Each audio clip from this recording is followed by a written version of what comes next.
However, officials who have information about negotiations said that they hope that succession of short-term pauses will lead to a larger target negotiations on a long-term ceasefire to end war.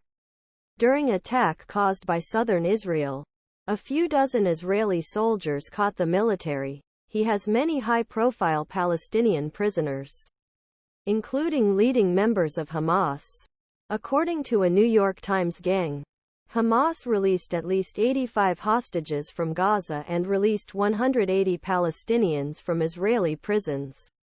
An additional change was expected on the night the ceasefire planned to end on Thursday morning. Qatar, senior officials of the United States, Egypt and Israel were gathered during negotiations focused on extension to allow more stock exchanges in Qatar. This formula was often managed to pause the war since Friday.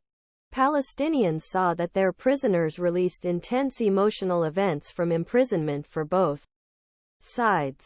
Antony J. Blinken, who is scheduled travel to Israel on Thursday, said he wanted the Biden administration continue the ceasefire because more hostage will come home, more help will enter. Frankly, this is something we want, Mr. Blinken said to the journalists in Brussels on Wednesday. Or I believe that's something Israel wants.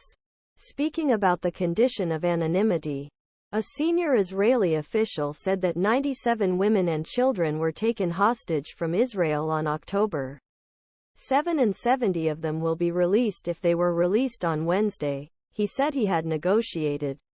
The authority said there is currently no negotiation for a stock market containing all the hostages for long-term ceasefire or all prisoners. However, two people who have information about talks in Qatar, beyond another short-term extension, said that the mediators hope to allow negotiations on a long-term continuity as they hope to stop war. One of these sources said mediators expect how long silence will last, and it would be difficult extend Israeli attack, restart attack and extend it southern Gaza, which leaders of Hamas believed that leaders Hamas have been hiding. The talks became more urgent due to death money in Gaza and the humanitarian crisis. More than half has been displaced, and destruction means that many of them will not have their homes to return after war ended. On Wednesday, President Biden deceived the strong embrace of Israel, claiming that more fights would benefit Hamas. Hamas released an attack because they are afraid of anything other than Israelis and Palestinians. Biden said an article in XX Twitter.